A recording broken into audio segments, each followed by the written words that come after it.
So I'm here with Kevin today, and Kevin, you're a tour guide here, right? I am a tour guide, yeah. Awesome. And would you believe it? He only comes from probably about, I don't know, 4 hours away from where we're from, back home in Canada. He's from upstate New York, so he's been here for many years now, and so I thought we'd just pick his brain and find out what is Weta Workshop all about and what you can expect when you come here. We are growing up without borders, a family of 5 traveling to every country in the world. It all began with a 5-week trip to Europe back in 2013, which then led to us traveling to now 6 continents and 98 countries.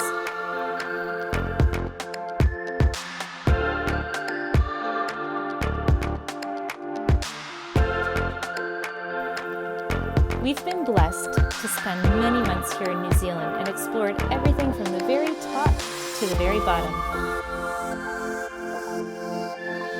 Are you ready to join the journey? Let's go.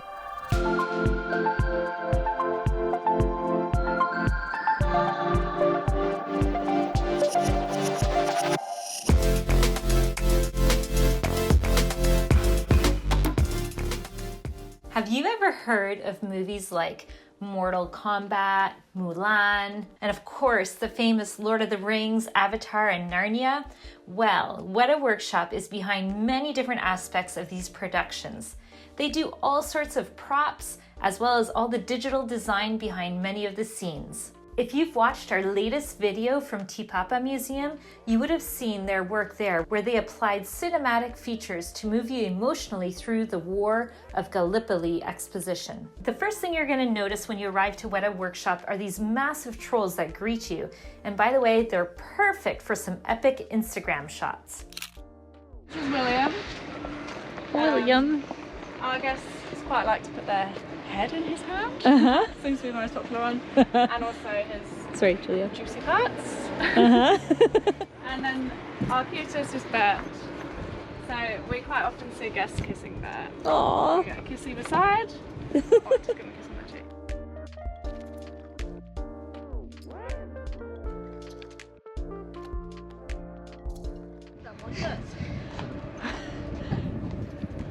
What are you guys up to? I don't know.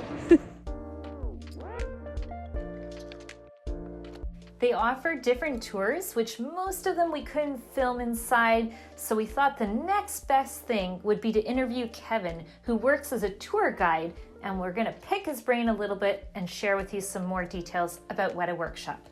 So fill us in. So what movies has Weta Workshop mainly done that are like the key ones? So the key ones, the ones that our biggest fans are, we're most known for: Lord of the Rings, Yep. King Kong, Avatar, the Hobbit trilogy, but also films like District 9, and even newer projects, some Netflix titles, Spectral and I Am Mother and things like that, which is pretty cool.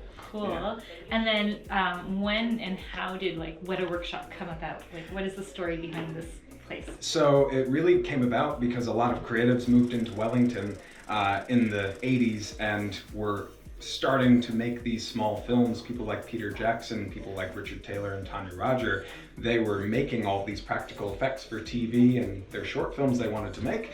And they were working out of their small, cramped, damp Wellington apartments. And so they needed a bigger space to work in. Thankfully, this building was available at the time, and they took it over just as a place to get more stuff done. And they started working on Peter's next films from there, and they formed an incredible relationship. And that's when Weta Workshop kind of was birthed into existence. So cool. And then when did it basically open up for the public to come in? Was it shortly thereafter, or? No, actually, it took a while. So we didn't start doing tours here until I believe it was 7 years ago or something like that. So it's actually fairly new. Yeah, still fairly new. Yeah, but it's definitely caught on. So we get visitors 364 days a year. So the only day we're closed is Christmas. Oh, wow. So tourists from all over the world, usually 20 people on a tour. I'll have every single person there from a different country of the world. Oh my gosh, sometimes. that's amazing. Yeah. So when people come, what should they expect timing wise, and what should they expect to see when they come in? So when they come in, we do actually take our tours through a designated portion of the Weta Workshop itself. Okay. And so you do actually see into different windows of different departments, and sometimes you see people working.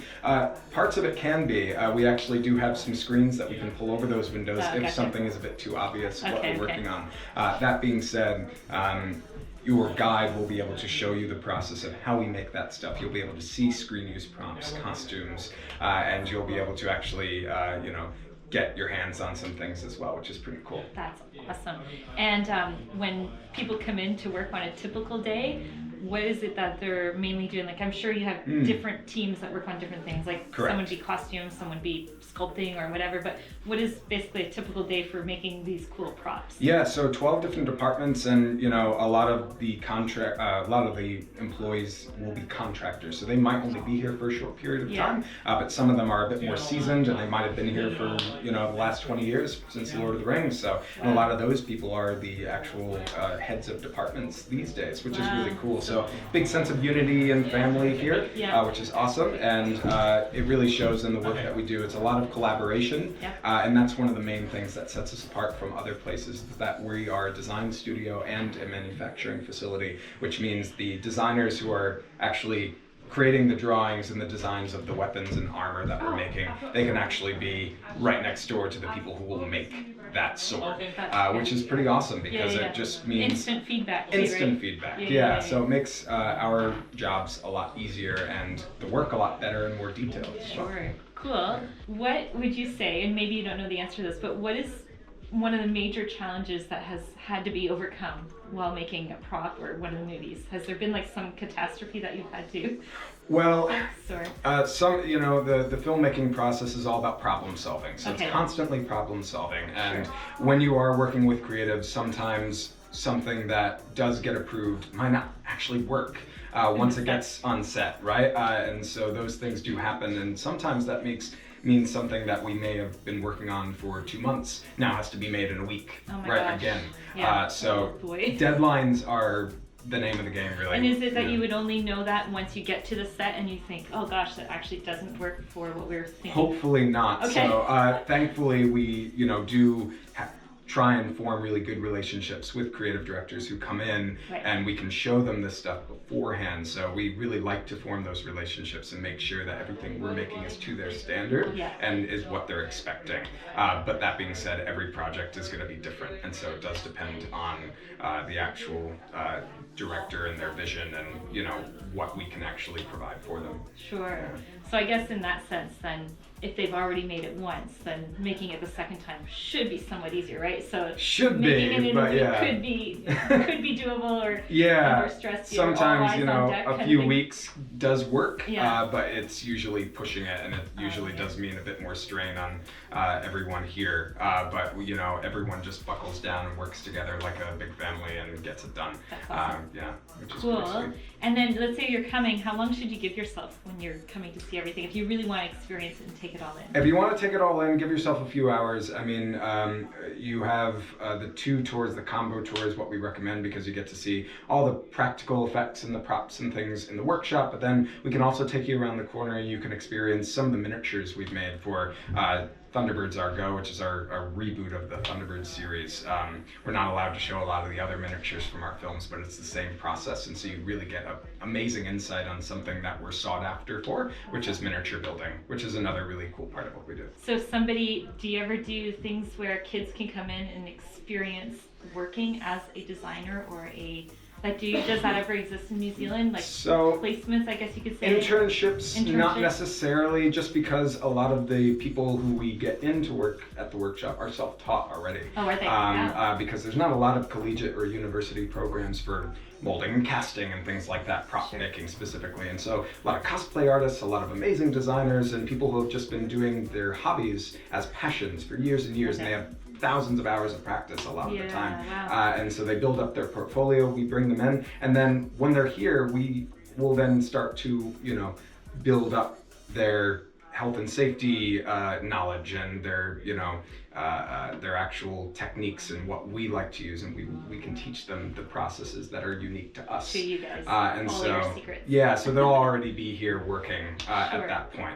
That being said, another thing we offer are actually our hands-on workshops, which are really incredible. So you can actually come in, be with someone like myself or one of the other awesome guys, and they can sit down with you and teach you things like sculpting or how to make some amazing scars and scrapes with silicone and you know, junk building, things like that. Yeah, which is pretty awesome. Okay, so last thing is, we all know COVID's changed the world.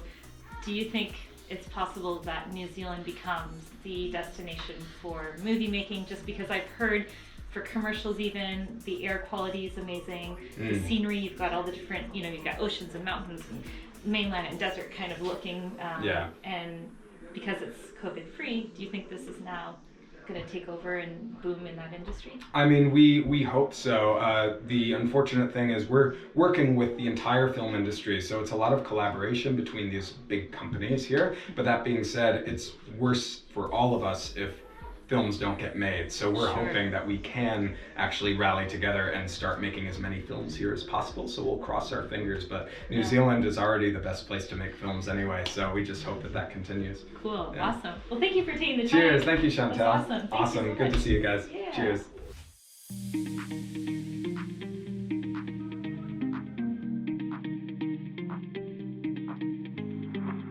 Makeup was about 11 hours. 11 hours. He would to get him to look like that. So paint, prosthetics, face, wig, costume.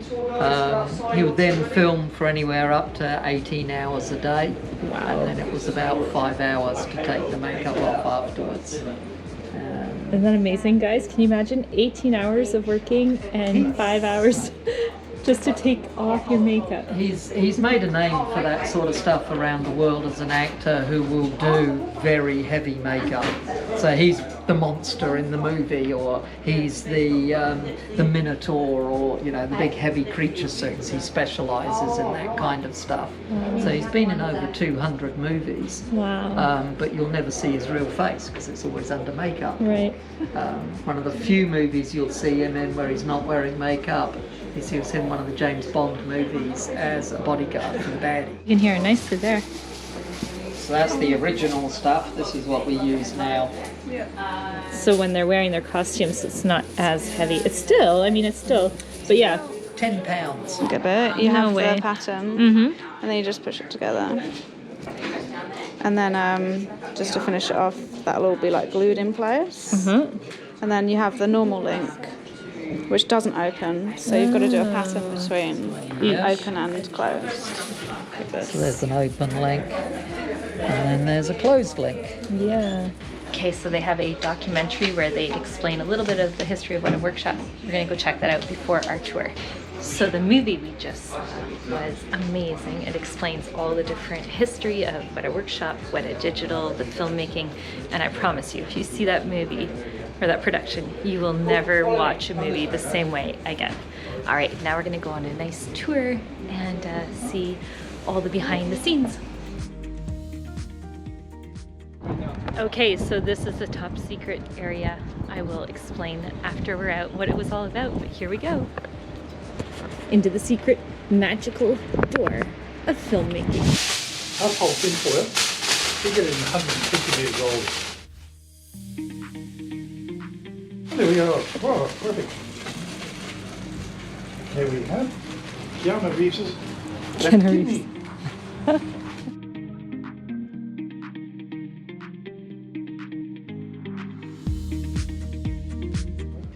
Just keep going. And we can dance something on top. So here we go. Quick humanoid skull and oh, make the chin a bit. Jawline. Man, this is good.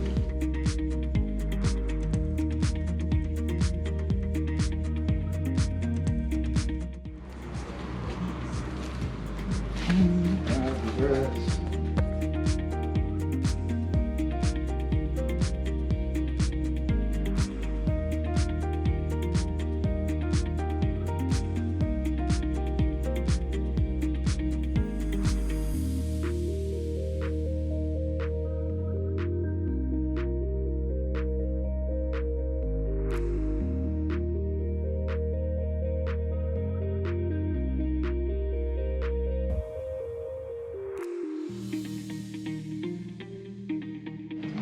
All right, we just finished an amazing tour with our tour guide, Matt, from South Africa. It was awesome.